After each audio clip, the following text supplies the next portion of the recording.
ey imanly erkek dogan, ey imanly ayal dogan. Hac barada bir sözlerim bar gowy dinle.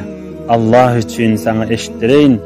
Şunu bil, bir näçe adamlar daş bellenni iblis ýanykin eline gurup gülüp laqqyllap münüwer bidag obudy men öz serwadym, bidag obudy men nökerim, bidag obudy da men diýenimi dip onu men azyryp biren, onu men gıybet etip biren, onu men günäge çykyp biren adam bidagdy daş bellen bolýar dip agzyna çyp gülýär diýer.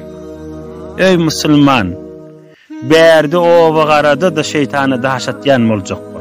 İblis bärde de günäge waswasa edenne, harama waswasa edenne, bir teleke işlere waswasa edenne daşat gördüňmi ömrüňde bir gelip?